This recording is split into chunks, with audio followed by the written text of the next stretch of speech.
Out today. I want to make sure you're comfortable using the first one. I'm going to do a quick poll as we get going today. We're going to be using polls throughout today. I want to make sure you're comfortable. You should see on your screen a poll. My first question is, are you a graduate of one of our Building Business Acumen courses? Now, no worries if you haven't. It's not a requirement to be a part of these. These are open enrollment. Anybody can join us. If you've never even heard of Acumen Learning, we're glad you got connected with us, and hopefully you'll walk away from this experience feeling more excited about understanding what it is your executives are talking about. What is it your customers talking about? How can you use it to build your credibility, your career, and your company? So the question is, are you a graduate of our program? Yes, I attended the program this year. No, it was last year. Hey, it was before that. Or no, I haven't ever had that great opportunity to participate. We do programs with many companies. In fact, we have the chance to work with 30 of the Fortune 50, many of the Fortune 500, providing specifically training and development around the topic of business and financial acumen. What we have found in our business, that senior leaders are doing everything they can to squeeze a dollar out of the financial statements, create greater profitability, drive greater cash flow, etc.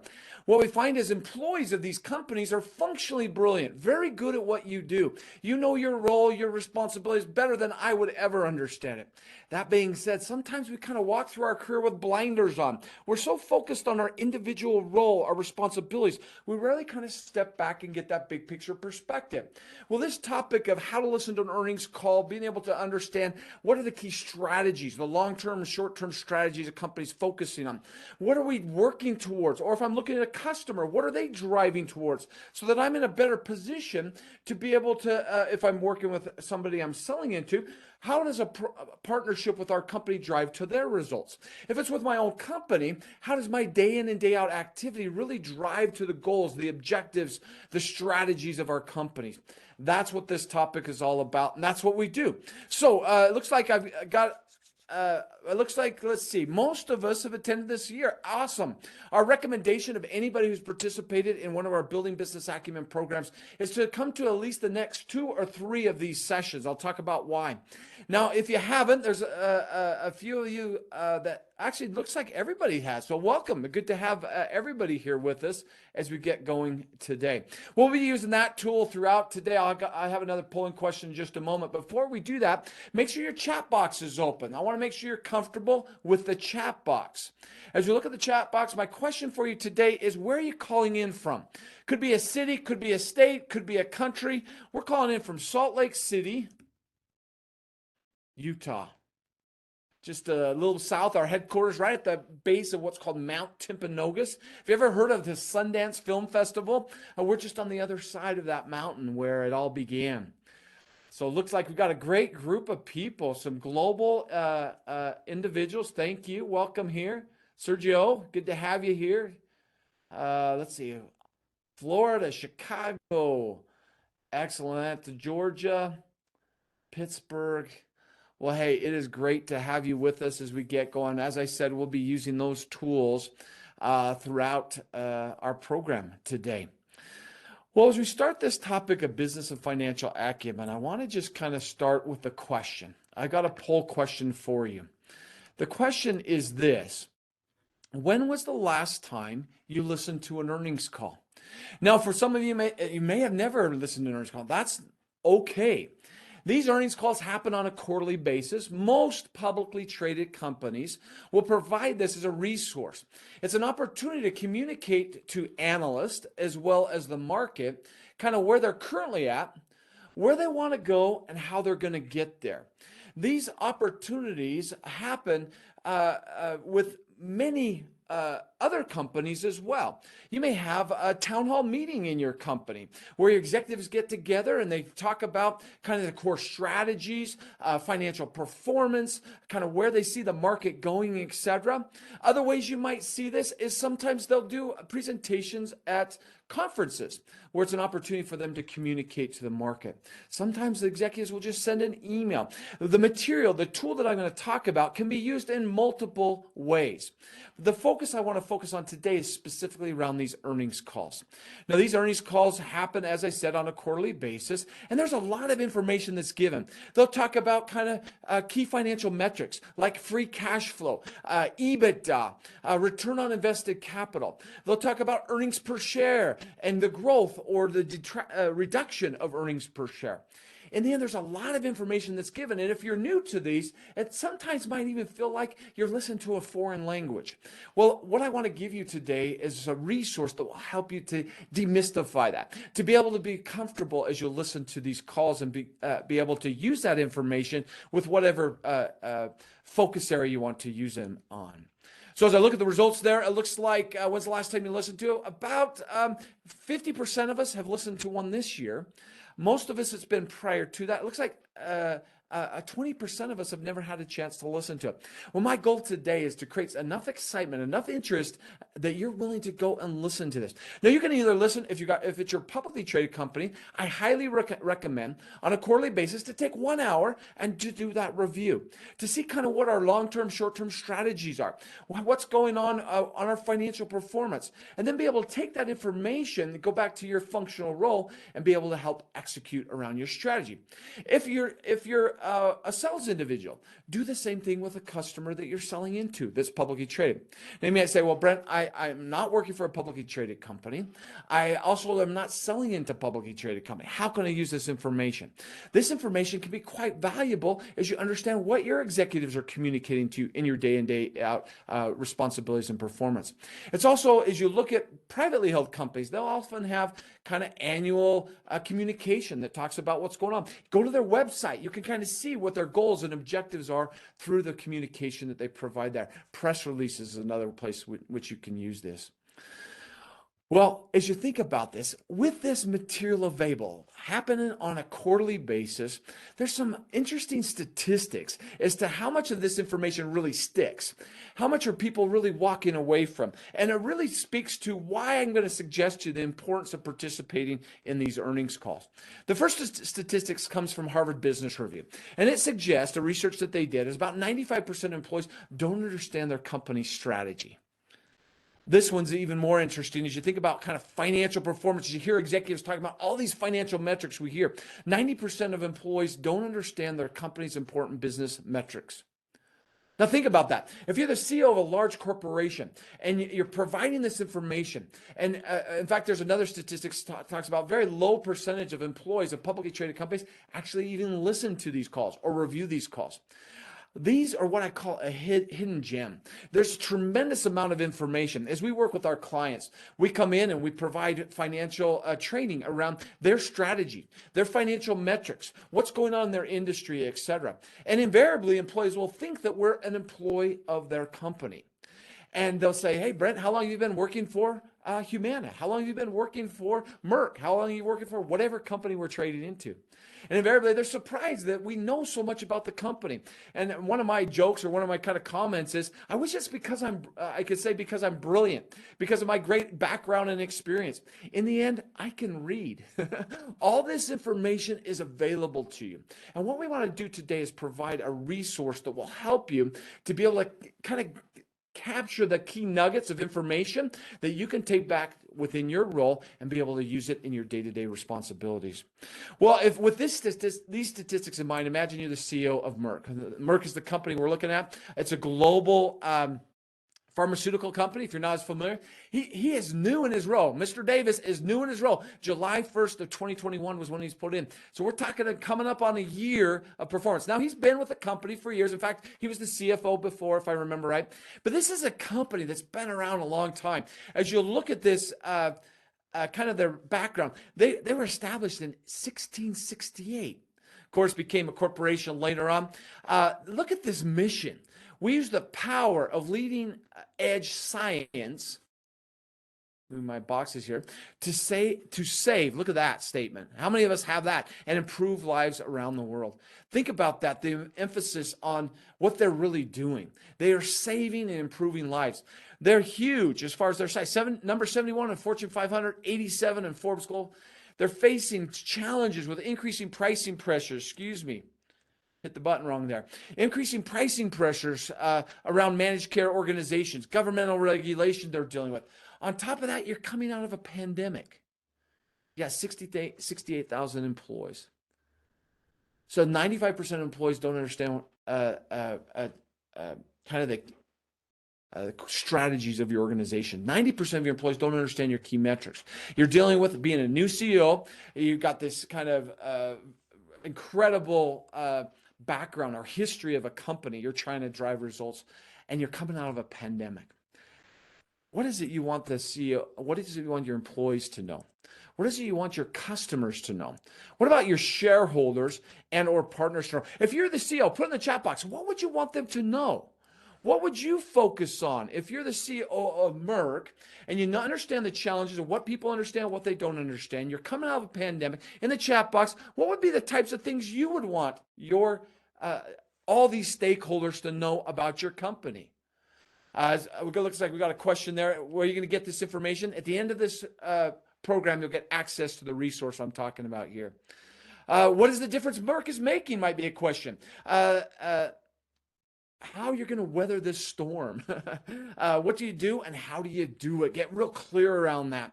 Well, that's what you're going to find in these earnings calls. All that information. What are we doing to manage the pandemic? As we come out of the pandemic, what are we driving towards? What's our goals, objectives, and resources? What's our mission or overall objectives, as Vernon's kind of talked about? Strategies for growth. What is it you're trying to accomplish? That's what these calls are all about. And here's my promise to you. As you listen to these calls, as you use the tool I'm going to give you, it's called the Quarterly Earnings Call Workbook. As you use this on a quarterly basis, my guarantee to you is that it will absolutely build your credibility. Why? Because you'll understand the key metrics and measures that the company you're researching is focusing on. If it's your company, it's going to build your career, because not only are you a functional expert, maybe your functional role is in sales in a pharmaceutical company, but not only are you a great sales individual, but you're also focused on driving towards our company results. If you're in a sales role, not are you just trying to sell or provide a product or service to your customer, you're truly trying to make the case as to why a partnership with your company will drive towards their key profitability metrics, their key cash flow metrics, growth strategies, etc. As I said, we'll do about 1,000 sessions a year. And those individuals who take the learning they gain in our program and then on a quarterly basis use this tool to assess their company, assess a customer, or just any company you might be interested in, you'll absolutely build your credibility, your career, and company.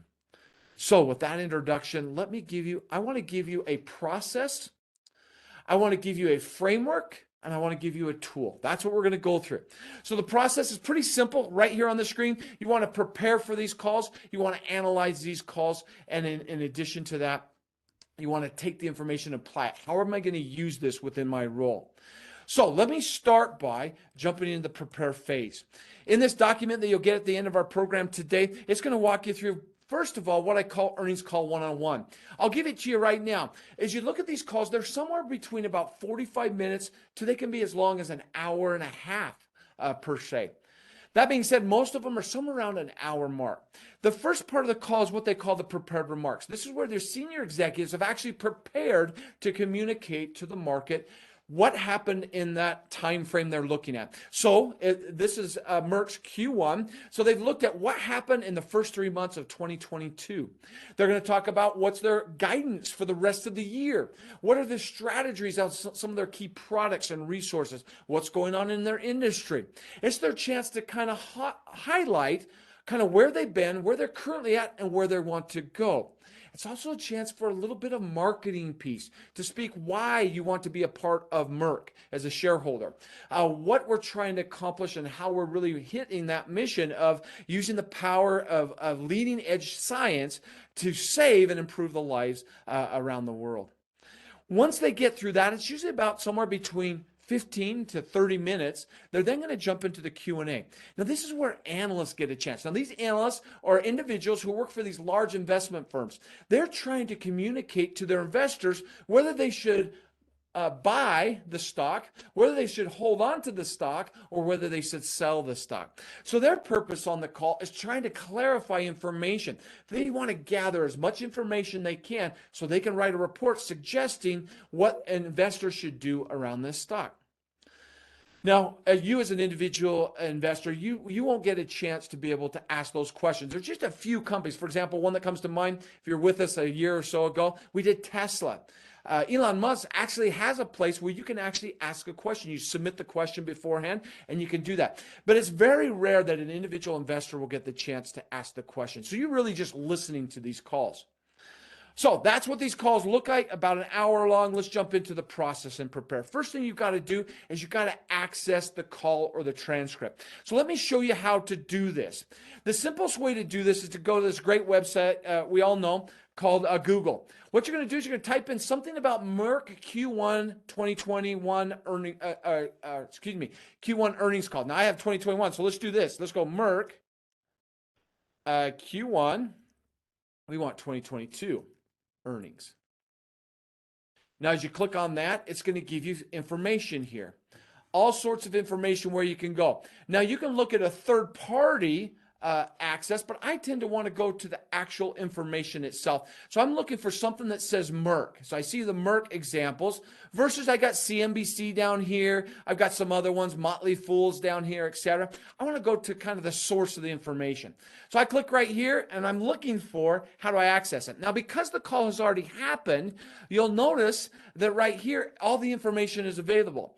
But if it's prior to the call, it's just going to have this webcast link. I click on the webcast link, and what it's going to do, it's going to give me a place where I can actually register for the call. I type that information in. It'll register for me to access it. It actually sends you an invite that you can put on your calendar to participate. Now, that's actually to listen to a live call.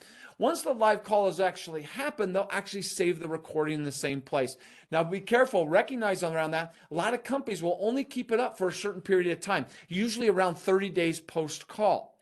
So if you want to access it, sign up, register. Once it's happened, they'll have it available for you right here. Now, when you're looking to access the information, obviously the call itself is a great resource. In addition to that, what else might you want to have?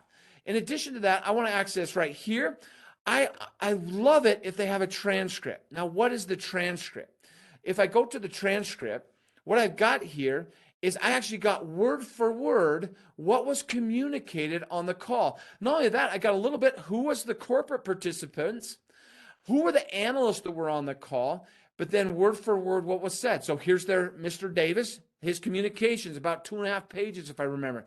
Then they go to Caroline Litchfield, who's their CFO. She kind of talks through the numbers, the financial performance. Then because Merck has a huge emphasis on their pipeline of new drugs, medications available, et cetera, vaccinations, et cetera, you then jump into their senior leader, who's over the, let's see, where was it here? It should be right here. Dean Yi Lee, who's a medical doctor who runs their pipeline of products, etc.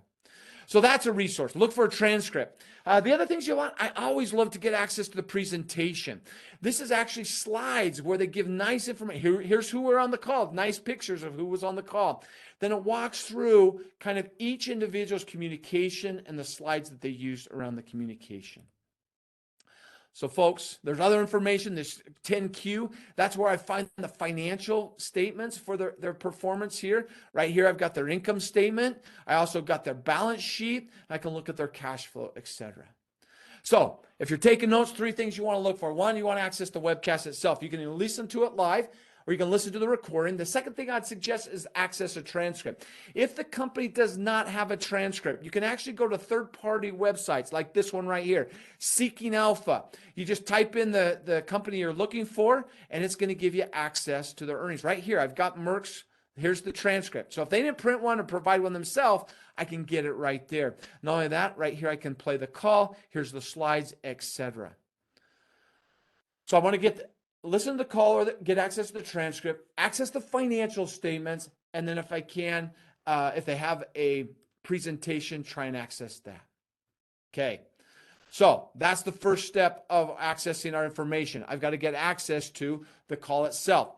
The next thing I'm going to do, oh, by the way, here is who was on the call. So for their call, they had their CEO, Mr. Davis. They got Miss Litchfield, their CFO, and then Dr. Dean Lee, who is over all their product side of their business. So once I've done that, I then jump into my review from a prior call. Now, for some of you, hey, this is the first time I've ever done it, Brent. I've never been a part of these. Well, no worries. As you start to do that and you complete that document, that becomes the resource that you come back to. So if you listen to Merck's call and you review that, use that document to assess the performance, then in Q2, you just quickly grab that. What did they talk about? Where are they focusing? Okay, let's see what happened in Q2. If you're doing that with a customer, you can do the same process. The last thing I recommend on these earnings calls, I invite you to get a partner or get with your team. If you're a leader, bring your team together to listen to these calls. If you're listening to your publicly traded company, if you're an individual contributor, maybe just go with a colleague, somebody you work with. What you find is if you do this together, you'll get much more out of this experience. So that's the prepare phase. You got to access the call. You review any notes or prior quarters. By the way, on that review prior quarters, remember you can also go. If you type in and Google Q4 of 2021, you could get access to the prior quarter information if you want to review that in preparation for these calls. So the meat of the tool is analyze. How do I take all this information, all this communication I get from the executive team? I hear the analyst asking questions. How do I boil that down into something I can do with it? Something I can use and eventually get to the apply phase, something I can create some action items. So the analyst phase includes a framework and two tools. So let me start with the framework itself. The framework is called the 5-driver business model. And I believe every one of you have participated in our program. So this should look familiar to you. So open your chat box and let's walk through. Let's do a quick review of what this looks like. So as we look at the 5-driver model, these are 5 fundamental drivers every company looks at. In the course, we talked about this. We use this framework as a simple way to think about your business, to talk about your business, and execute around your business. So let's start with the topic of cash. There were 2 metrics we talked about in the cash driver. One's called cash and cash equivalent. The other is called cash flow. Cash and cash equivalent, as you think about cash in business, the importance of cash, fill in the blank for me in the chat box. Cash is blank. How would you respond to that? Cash is what? What would you say? Yes, there you go. Cash is king. Money you have. It's the lifeblood of a business. Companies' oxygen supply. All these are absolutely important. In fact, if a company runs out of cash, they die. This is what we call bankruptcy. Those companies that were long-term companies, Blockbuster, Kodak, more recent ones, as you think about Sears, Kmart, these companies that were strong performers at one time, struggling to stay alive today. Toys R Us, absolutely. As you think about this, this is vitally important. So cash and cash equivalents, you'll remember that represents kind of a savings account. So as you think about cash and cash equivalent, it's found on the balance sheet. It represents their savings account. This is where a company holds on to cash for future investments. It's a place where for unexpected expenses, etc. Versus cash flow, it's the difference between the cash that comes into a business and cash that goes out of a business. Sometimes we refer to it as kind of like a checking account. If you think about it, you have cash coming in from your core operations, your salary. In the month, you're going to pay for your home. You're going to pay for any sort of debt obligations. For example, maybe you have a car, debt on a car. You're going to make all of your payments, all of your expenses. At the end, you're going to have the difference between all the cash that came in, all the cash that comes out. We call that in your checking account. That's your cash balance. As a publicly traded company, that's actually referred to as their cash flow. That difference between all the cash that comes in from Merck's transactions with its customers, minus all the cash that goes out, that represents their cash from operating activities. This becomes something they can then use to spend on future R&D projects, future investments. It's a place they can use to pay down debt, to get money back to investors, etc. So you're looking at both cash and cash equivalents, sometimes just referred to as your cash position, and then you've got your cash flow. You want your cash flow to go up, Your checking or savings account, that kind of depends upon what's going on with your investors, what your strategies are. Investors don't like to see your cash position just to increase. They want you to take that cash, reinvest it in your company, and or get it back to them. Now, one of the most talked about drivers that you'll hear in publicly traded companies is going to be right here. It's profit. Now, this is the one you remember from the course. This is the one there's a lot of terms that are synonymous. For example, I'll put it in the chat box as a reminder. Profit is the same thing as earnings, which is also the same things as income. These are all the same terms. So don't get confused if they say net profit, net earnings, or net income. It's all the same thing. As you think about profitability, you'll remember from the course, it's basically your revenue or your sales, same terms, minus your expenses. So revenue minus expenses is going to give you your form of profitability, whether you call it profit, whether you call it earnings, or whether you call it income, it's all the same thing. Now, if you remember, there was two levers you had to improve profitability. One was you're going to increase something. The other, you're going to decrease something. Do you remember what those were? Yes, excellent. We got in the Sergio, that revenue, less cost, less expenses gives you that profitability. What were the two levers? If I want to grow my profitability, what are the levers I have to impact it? There you go. Jeff Cope, one of our senior consultants. You better know that, Jeff. Of course, growth. Yeah, absolutely. Anything you do to increase your revenue by selling more, or increasing your price. And the second lever is how you manage your expenses. Those are the two levers. We hear a lot about this one in your, if I had to raise hand, everybody, how many of you hear your executives ask you about managing your expenses? It's absolutely probably the most talked about metric our executives talk about. Always. Why? Because that has a huge impact on our profitability, which, by the way, profitability then drives our cash. So those are the levers we have. Now, we talk about all sorts of metrics in profitability. You may remember gross profit, where you take your revenue, subtract your direct costs, operating profit, take out other operating expenses, get to your operating profit, also sometimes referred to as EBIT. You may remember this from the course. Extra credit points if you put in the chat box what EBIT stands for. Then we take our bottom line metric, which is that net profit, net earnings, net income. We want all of our profitability metrics to increase. The only thing we want to decrease is our expenses, how we manage our expenses while we grow our revenue or sales. Absolutely. Looks like a lot of you remember from the course, earnings before our interest expense on our debt, and then our tax obligation. Take those out, you get to what's known net profit, net earnings, net income, also known as your bottom line.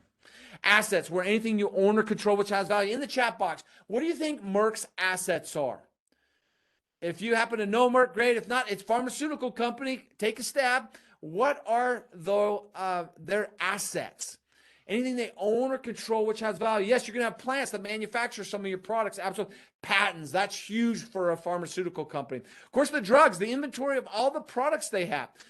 Buildings, patents, R&D, all that absolutely comes together. And you'll see examples of that on the balance sheet. Remember, the foundation of asset drivers is the balance sheet. Now, as we look at assets, we'll talk about what we call asset strength. How strong is our asset base? Versus how do we deploy those assets? You'll remember there's kind of a balance between those. If I want to increase what's called my asset strength, I'm going to hold on to my cash. I'm going to pay down my debt. But I'm not really utilizing it well. If I just see my cash and cash equivalents increasing, that's not suggesting I'm really investing to grow my business. Now, if I take all my cash, I borrow, really highly leverage my assets to deploy them to expand on new products, etc., what is that doing to my asset utilization? It's high on utilization, but my asset strength goes down.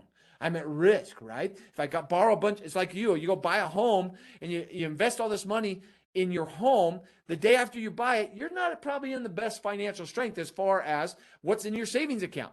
How can you withstand if things go up or down? So there's this real balance between what's called asset strength versus asset utilization. before I wrap up this 5-driver review, you'll remember the foundation of the cash driver is the cash flow statement. That tells you what's going on with your cash. You want to see where we're deploying our cash, how much cash we have left over, what we're doing to get rewarding shareholders. It's all part of that cash flow statement. Of course, the income statement, also known as statement of operations, statement of income. P&L is the most common reference. You might remember that. These are all references for the P&L. That's the one that's talked about the most. Of course, balance sheet down here speaks to what assets do I have, what equity do I have in those assets versus what liabilities I have against those assets. The final part of the driver is, of course, growth. That's what investors expect, and who makes it happen. In here, we're talking both internal customers, your colleagues, your peers, direct reports, how well we're executing, but also your external customers. How well are we anticipating the needs of our customers? Folks, that is the 5-driver model. Now, this framework is an incredible framework to use on these calls. Any sort of executive communication. What I would hope you would do is you take the 5 drivers, you listen to these calls, rather than try and capture it all at once, just say, what are they talking about? Are they talking about cash or cash flow? They're talking about borrowing. They're paying down, buying back shares of stock. They're giving more dividends. They're doing capital projects. That's all cash. But they're talking about EBITDA, operating income, gross profit, net profit, increasing revenue, reducing costs. These are all profitability metrics. You talk about assets. Think about what they own or control, which has value. Of course, at Merck, all the different product lines they have, all the different drugs they have, Gardasil, Keytruda, all these drugs are assets for them. They deploy those to generate profitability and cash flow. Of course, growth. What are they talking about? Growth. Where are they trying to grow? How are they growing, etc.? And then people use that as a framework to capture what they're talking about. That is what this tool is. The first tool with that framework, how do I use that to listen to these calls and really walk away with something I can do Monday morning? I can do the next day based upon what I've learned. This 5-driver model is a great resource to capture what I call the strategic focus of the company. This tool in the packet I'm going to give you is basically, as you listen to these calls, you listen for which of these drivers they're talking about. If you hear them talking about paying more dividends, you might put a slash mark right there, or making more borrowings. They talk about increasing their revenue, or they're talking about profitability measures. I can put a slash there. Now, by the way, if they talk about increased revenue, I can put a slash over here, but I'm also going to put a slash on increased growth, right? As they talk about new products they're developing, that's going to be asset measures. Then they talk about their customers, those they're selling to, as well as their internal employees. You start to do slash marks. Once you've done that, you will notice the document gets pretty full. At the end of that, you're going to capture that information and answer the 4 questions on the right-hand side. Now, before I jump to the right-hand side, you'll notice, don't worry, if it's been a while since you've been in our program, here's a quick reminder of what we mean by cash. Not only that, we also provide what I call trigger words. If I hear any of these words, dividends, distributions, stock buybacks, debt, issuance of stock, capital expenditures, etc., I know that's a cash lever. So in each one, we've got a definition and we've got the kind of trigger words you might look for. Well, once you've done that analysis, you listen to the call, just marking, are they talking about cash, profit, asset, growth, and people? The next step is answer these 4 simple questions. Which business driver seems to get the most attention? I love the second part of that. And why? What's going on in their industry? They're coming out of a pandemic, competition, regulation. Why are they talking about that? What are the 2 or 3 main points the executive was trying to make? What are the goals, trends, objectives moving forward? And because it's an earnings call, always ask, what are the analysts talking about? I love the analyst calls, and a lot of people will say, Brent, I just want to listen to what our executives talk about. And that's fine. That's a good start. But over time, I'd highly recommend listening to the analyst questions. Here's why. Analysts are kind of that checks and balances. You think about making sure I have checks and balances of what's really going on. And the executive team are communicating kind of where they're currently at, where they want to go, and how they're going to get there. But there's also a marketing piece. There's not a regulation. There's no regulatory, like when they file their SEC filings. It's not regulated that way. They can kind of say whatever they want to some extent.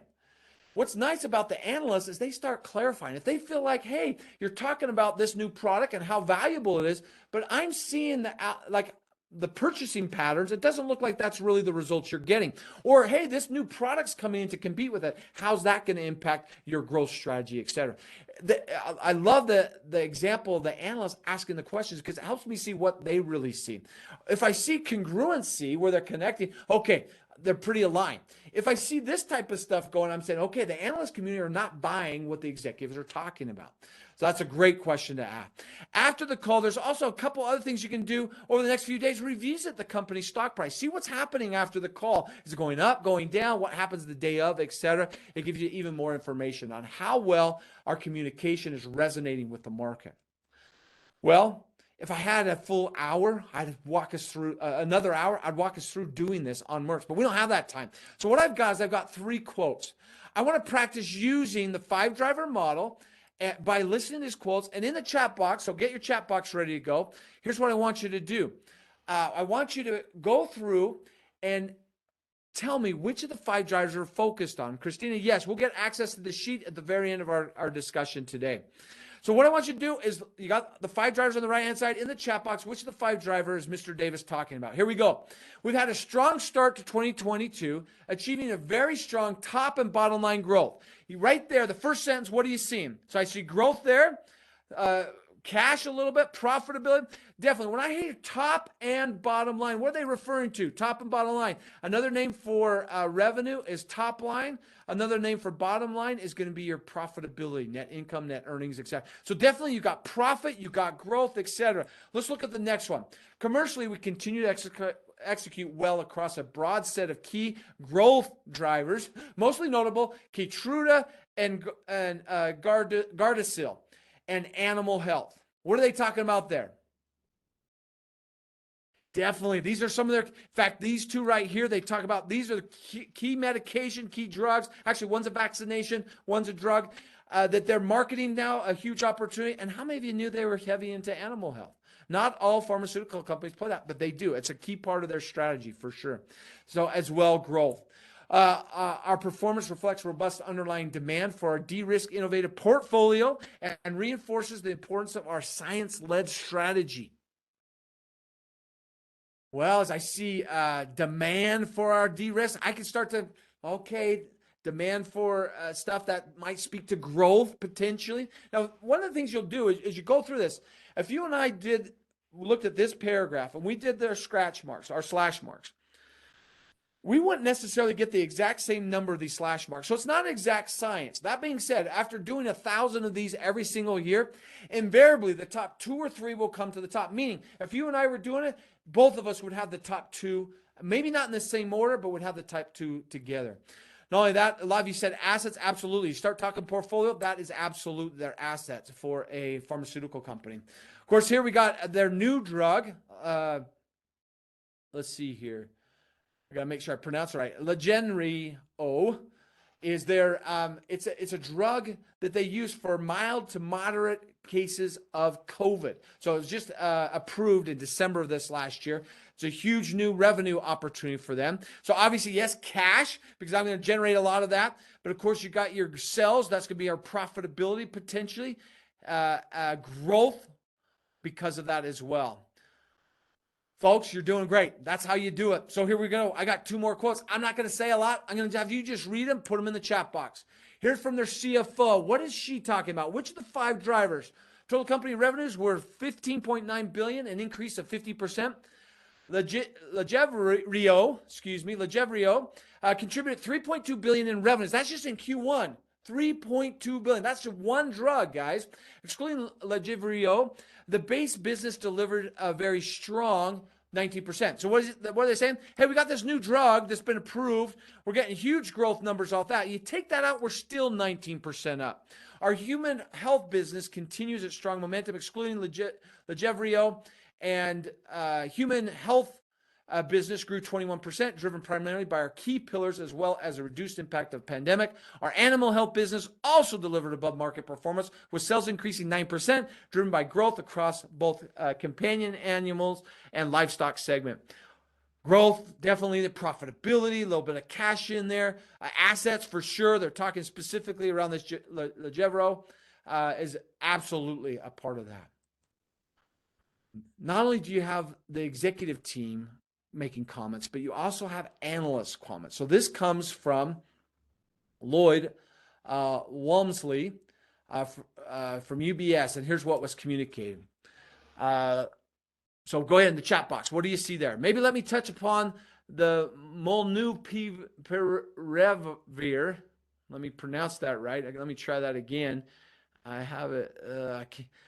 It's where is that? Molnupiravir is their product. It's actually the Lagevrio is what it is. So the question around this was a big deal in my opinion. In fact, when I get to one of the analyst things that really stood out, it was this question. I think the total utilized to date is about 200,000 courses as of mid-April. So they've selling this product starting December 21st, I believe, of 2022. Now I've got one quarter, and he's saying about 200,000 doses have been used. It looks like, at least based on third-party data, that Pfizer's version of this is 8 to 10 times more than your product. If only a couple 100,000 courses have been used by mid-April, they actually sold 3.1 at the time, the data he has. Now, in the actual discussion, their CFO said, actually, we've sold 6.4 million doses. So these numbers, basically what he's saying is, look, you have this new product out here. You've sold a lot, but they're not using it a lot. So the question is this. Is there any recourse for US to return a chunk of these courses back? And I'm asking because some of these sales have been recorded in your P&L. I just wanted to make sure they're permanent sales. So what's the crux? We got a new product. The United States bought a lot of them, but they're not using a lot of them. What does that mean for the future? Kind of an interesting, we'll jump to that in just a moment. But yes, absolutely. Assets is going to be a part of that discussion. Profitability, you start talking the P&L. You guys got the process. This is how you use the tool. Well, if we had more time and you were to do the full call, your document would look something like this. So here's what it is. I went through and marked it up, went through the whole call. Not a lot around cash. Not a lot of questions around cash or profitability, both from the analyst community as well as the prepared remarks from their executive team. Majority of their time by far was this idea of growth through what? Your assets, your pipeline, etc. Some discussions around people, but most of it was right here. The heart of it was around new products, the pipeline, what's going on with the new products you got out, your kind of key products, Keytruda and Gardasil, and of course the new COVID-19 medication, Lagevrio program. So let's go to the questions. So the questions are, which business driver seems to get the most attention and why? What were the 2 or 3 main points the executive was trying to make? What's the goals or trends, objectives moving forward? Key questions, concern raised by the company. Excited, Christine, to have you be a part of this. Well, let's go right here. Let's start through which drivers seem to get the most attention and why. Let's start with that question. As I look at that question, by far, they're kind of head-to-head, so I put them together. So you're going to see a mix of growth as well as assets. So what assets and growth, obviously the top ones. What was said here was communicated by the CEO. We continue to deliver across our key strategic priorities in the first quarter. We're sustaining strong business momentum we delivered in 2021 with robust top and bottom line growth. What are we talking about right there? Profitability, absolutely here. We've also achieved significant clinical advancements across research pipeline and successful integration of Acceleron, an acquisition they made. So how's that helping us to grow? Well, obviously, driving towards our strategies as well as getting great performance and integration with the new increase of our pipeline, et cetera. In fact, here's one of the slides. Delivered on our key strategic priorities, achieve strong commercial and financial performance. That drives towards all their key metrics that they're driving towards. Of course, then we also see advance the pipeline. So that's the key message. We want to get great results for our shareholders, but on top of that, how are we doing that through our pipeline? Execute on strategic business development to enhance our pipeline. Where's the strategic partnership? One of the key factors around COVID and pharmaceutical companies, as COVID hit, everything kind of slowed down in the pharmaceutical space. Now, of course, they were exempt in many of the closing requirements, but still, as you have certain employees getting sick or whatever, all of a sudden things slowed down a little bit. So they started to look at supply chain and how partnerships can help each other. For example, you may or may not know, but Merck has partnered with J&J to help produce their COVID vaccination. So this idea of how do we execute our pipeline enhance our pipeline, dealing with some of these challenges that we have around us, create long-term value for patients and shareholders. So what else was said? We continue, excuse me here. Got a sensitive mouse here. We continue to execute well across a broad set of key growth drivers, mostly notably Keytruda and Gardasil and animal health. Total company revenues were 15.9 billion just in Q1. It increased 50%. Now remember, what was the cause of that 50%? Right here. If you take out Lagevrio, you would actually only have a 19% improvement. But definitely a strong performance. And not only that, they've got a slide that kind of speaks to it. Here's kind of where we've been. Here's where the last couple of years, we're estimating huge improvement, big impact on some of those new products we talked about. Not only that, earnings per share, we're going to see some of those numbers increase. The big improvement they're getting is all these new products as well as the COVID-19 medication that they're providing. That's why you're seeing huge growth. And what's interesting, a little later, I'll show you Pfizer. Pfizer has huge growth, but of course they play big in the Pfizer, Moderna, and J&J all had upticks because of the vaccination. That's been a huge benefit to them. Well, finally, Keytruda grew about 27%. Other medications, what's growing, what percent? They're seeing all of their growth around various products, etc. So why?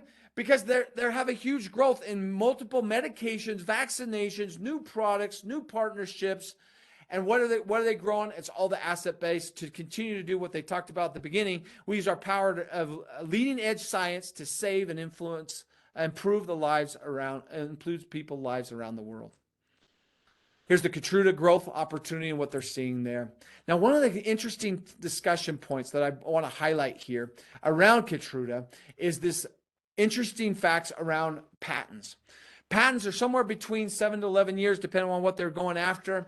Of course, Keytruda is it's actually an STD product that they have high demand globally, and it's going to come off patent in 2028. So they talk about Keytruda's, this is actually a cancer medication. There's another one they talk about in a moment. This is their cancer medication. It's going to come off patent in 2028. And so what do we do with that? You got all this growth and all this revenue generation. All of a sudden, you're no longer going to have, you're going to have that product, but all of a sudden, you're going to have competition. That's a big risk for them. So what are they trying to do? Continue to work on their cancer-fighting medications. Their portfolio there is a big emphasis. Enhance durable growth drivers. Deploy cash flow and key assets to kind of make up for the potential drag as they deal with that in 2028, and then continue to advance their pipeline. Gardasil is another one of their key products. That's the STD vaccination tool that they have available. And they're seeing rapid growth, particularly outside the United States, is a big factor for them. So what were the 2 or 3 main points the executives was trying to make? Right here, you've got them on my slide. This is what stood out to me. We've begun 2022 with a strong operational momentum. We have had a very strong start to 2022 with exceptional performance in both revenues and earnings. You saw that all throughout their communication.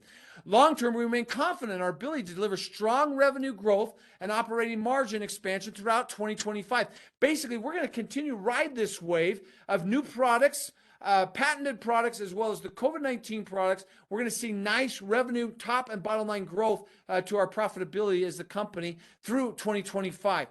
Of course, we're preparing for the post-Keytruda LOE period. We just talked about that as they go off patent, how that's going to impact their profitability.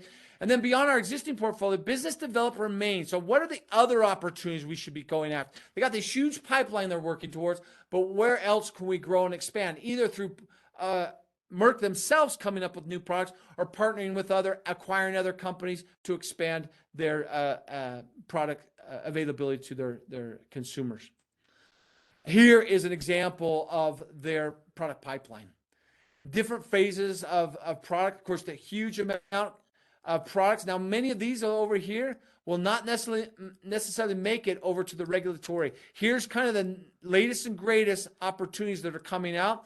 They have a big pipeline moving this way with the hopes of generating great products, stuff that can replace Keytruda in the future. Now, these are adaptations to Keytruda that they're looking at and some others. This is all dealing with cancer, vaccines they're dealing with, general medicine products, and infectious disease they're all looking at. So big focus of their message was we've got great metrics today. We're anticipating great performance in the next number of years. On top of that, we've got a pipeline that's driving to results in the future. If you're thinking of like manufacturing companies or product companies, this is kind of their example of their backlog. The potential opportunities of the future is what they're looking at. So what were the goals and trends moving forward? Number one, they increased their guidance, and here's the numbers. This is huge, guys. To come out, you start your guidance the first of the year, and after Q1, you're already increasing your guidance. That's positive. So here's kind of their prior guidance of where their revenue would be. You're seeing an uptick, about 800,000 on the bottom end, and a little bit more than that on the top end. They're saying, hey, look, we thought we'd perform somewhere in this range. We're seeing nice improvement. Should be somewhere between 19 to 21%. Obviously, depends on foreign exchange impacts of that. Gross margins, where do you think that was an increase as well? We're looking at operating expenses. What's going to happen there? Not much change there. Not much change on other expenses. But tax rate, you saw a little bit of uptick on tax rate. And then bottom line, what's going to happen to their earnings per share? Nice improvement down there, which people love to see as they look at it. Now, this is a great message to the market, right? We had only Q1, and we're already anticipating growth or increases in our guidance throughout the year. What other things did they talk about? Of course, you got Lagevrio. We're narrowing our range. What's the total? So again, this is their first year with this COVID treatment product, and they're anticipating about 5 to 5.5 billion. They're kind of narrowing to how much they'll generate off of just that product alone. Of course, this is where they've sold 6.4, and going back to the question from the analyst, you only sold 4, and he was thinking 3. They're saying they sold about 6.4. Now, the 3.1, I believe, is just U.S. purchases. So this is global purchases.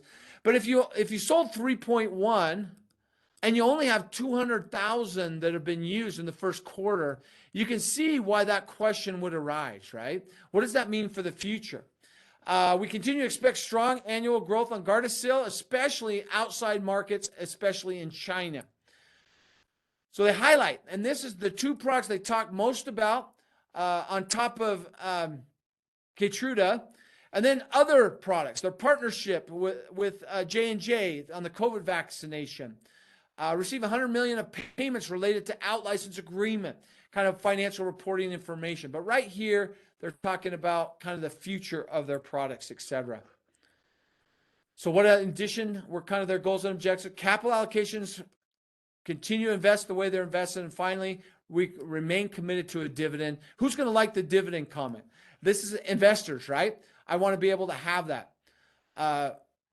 This question Vernon's asking, growth, people, and assets overlap in various ways. So how do you distinguish driving the specific driver?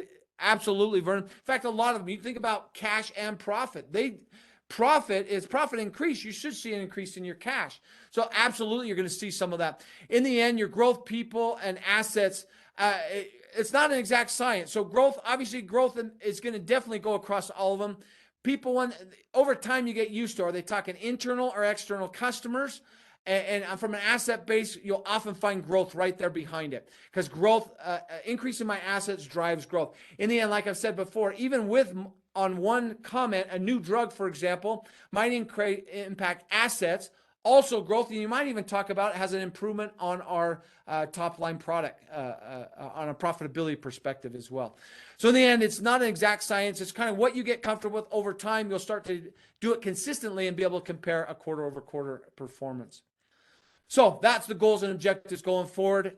Here's that dividend. They still going to pay out a dividend as part of their capital priorities, what they're trying to do in an investment perspective, where they're going to deploy their cash.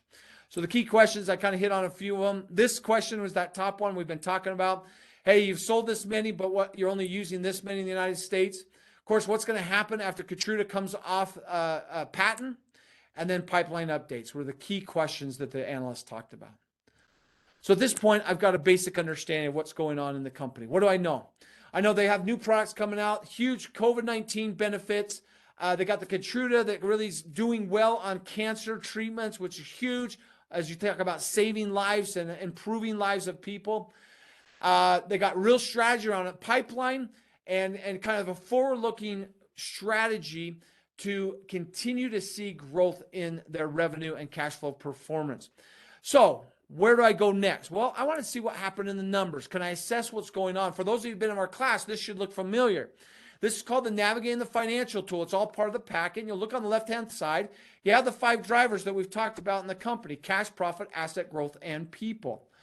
In addition to that, you have the key metrics that we're looking at, as well as the statements. Where do you go to find the numbers? Not only that, if there's some sort of calculation you have to do, you're going to do it right here. Now, I don't have time to go through the whole thing, but let me just highlight how you do it. So if I go cash and cash equivalent, I want to look at this number. What statement am I going to go to? Put in the chat box. What statement we're looking at there? Get comfortable using this tool. I'm going to go right in here to the balance sheet. There you go. Thank you. My balance sheet. So I go to the balance sheet. You don't have it in front of you, but it's right there. If you remember in the class, the balance sheet is listed by those things that are most liquid down to least liquid. So I got it right here. I grab that number right here. I pull it over, and that's my first number, $8,556,000,000. If I wanted to get my cash from operation, what statement am I going to? For the chat box, we'll just do it a couple. There you go. Cash flow. Thank you for staying with us there. I go to that statement. It's my cash flow from operating activities right here, 4761. I put that in. Now we go to profitability. I want to get my revenue number, also known as top line. They call it sales. Put that in right there. I got to get my net income, going to the same statement. Right here, I'm going to go to far right here. Oh, that's the wrong statement. My goodness here. I've got the wrong statement in here. Let me go ahead and give it to you. It was right here, 4310. I then calculate, take those two numbers, divide them by each other. That's going to give me my margin. For every $100 Merck brought in Q1 of this year in revenue, they generate $27.10 of profitability. Now in the chat box, is that a high margin? Is that a low margin? Or is it about average? What would you guess? For every $100 a company brings in, generating 27.1, absolutely, that's absolutely going to be high margin. Well, that's how you use the tool. Now, I went ahead and completed the rest of the document here, since we don't have time to go through the whole thing. But here's the numbers on Q1 versus Q1 of last year. So you'll notice some things. You'll notice huge growth here. Now, of course, you've got new products that are impacting that, right? We just talked about Lagevrio. That's a new product. That's a big one that's coming out. Obviously, the growth of Keytruda, number of different things that are impacting that. And you'll see the growth in the numbers down here. Now, not only can you do it on a quarterly basis, but you can use this tool to look at an annual basis. And here's what you see on an annual basis right here. You can also do it to look at a competitor. Now, this is where, look at the difference between Pfizer's numbers in Q1 versus Merck's numbers. Now, if you look at them, you go to Pfizer, see what's going on there. I'll give you a hint. It's dealing with that vaccination. They're definitely a key provider of that globally. So they're getting huge benefits of that. But not only can you look at it as a competitor, you can also look at it at any company. So last month, if you were here with my colleague Ryan Hunt, you'll remember he talked about, Target. So how does a pharmacy metrics look against a retailer? Look at the difference just right here in margin, net profit margin of a retailer versus a net profit margin of a pharmaceutical company. Well, folks, that's the tool. Now, as you look at this quarter over quarter, year over year, you'll start to see trends. You'll see, are we really seeing the growth in the metrics that we've talked about as a company? So that's the analyze phase. The last phase of this is, how do I take this and use this? Here at Acumen Learning, a key focus of our responsibility is to help people apply, do something with. If you go to our program and say, this is interesting, you don't do anything, I've wasted your time. Years ago, we had a company, one of our customers, do a research and say, what's the return? What's the benefit they get? And they get, these are the types of benefit. You listen to these calls, engage in these calls, understanding business and financial acumen, the training that we provide.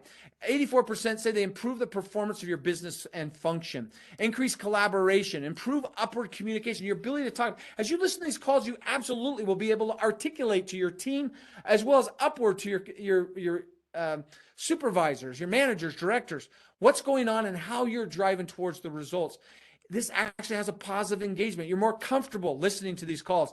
Increase business focus and improve teamwork. Folks, that's what this topic does for you, and we'd love to work with you and your teams to help with that. So in the end, it's all about applying it. How do I take this information and use it? Here's what I want to do. I look at the initial, here's some things that stood out to me. One of the things that was cool to me as he started, the first probably 2 minutes of his discussion was about Ukraine and how they're making sure they're getting medication. You think about that. Going through war, and how do I get that medication to help protect people from the physical ailments they might have? Of course, the huge thing was that impact, the difference between Pfizer and Merck, and that vaccination was a huge push for Pfizer. Strength of the performance during the quarter, Keytruda, that I saw that was interesting to me. Of course, the size of their pipeline, and just overall the impact, what happened to pharmaceutical companies due to COVID was interesting to me. So what am I going to do about it? Basically, as a consultant, I want to take this information. I want to understand more about their peers in the market, what's going on. I want to share that with my consultant team as well as clients and customers. And number one, if you're from Merck, we'd love to work with you.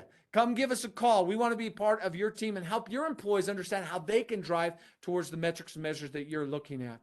In the end, the last step and the most important step is once you complete this is to go have a conversation with somebody. If it's your own company, go talk to your manager about what you learned and how you're going to apply it. You'll get support from them. If you're looking at a customer, go talk to your sales team and how we can market our products or services, become that trusted partner. If you're looking at a competitor benchmark company, think about how can we strategically differentiate ourselves within our market. Well, folks, that's the tool. It's the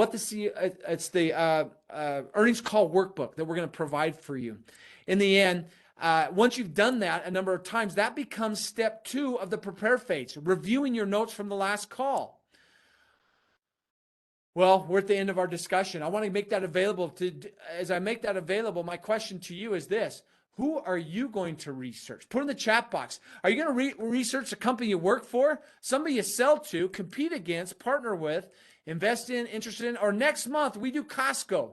Love to have you come back. Take this tool, listen to Costco's, and then come back and have a discussion with us in a month from now. Folks, here's the tool. Go to acumenlearning.com/webinar. You're going to get access to the workbook there. You can also register for the next call. This, again, is going to be Costco. Costco, one of the incredible kind of volume plays in the market, a retailer with volume, high demand, high interest in their products or services. In addition to that, if you want a refresher, you go to this website right here and you can get $100 off our seeing the big picture review of the 5 drivers in the financial statement. It's a great program. 13 modules. You can do it on your own. It's a great review. If you're new to us, you haven't ever done it, go and take that course. If you want to work with us, come reach out. Go to acumenlearning.com and reach out to us through our interested in communicating, and we'll reach out to you. Folks, it's been my pleasure to spend some time with you. Hopefully you found this to be helpful. As we wrap up today, make sure you go in, get access to the tool, and start listening to these calls. It's a great time to get what's going on with your communication with your company. And here in a month or so, month and a half, we'll start with Q2 information. Thank you much for your time and have a great day.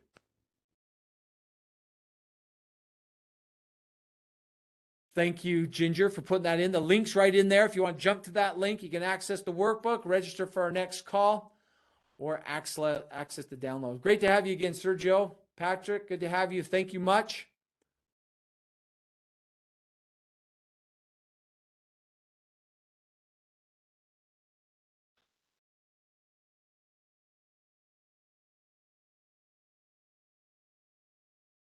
Folks, happy to stay on if there's any additional question. Looks like many of you are dropping off. That's good. I know you're busy, got other things, but if you have questions, I'll stay on for another minute or two. If not, we'll let you go.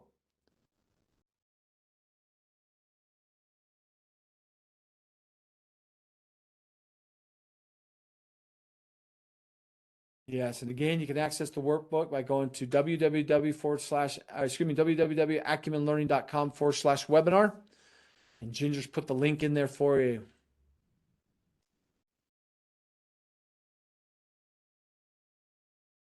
Thank you, Vernon. Good to have you.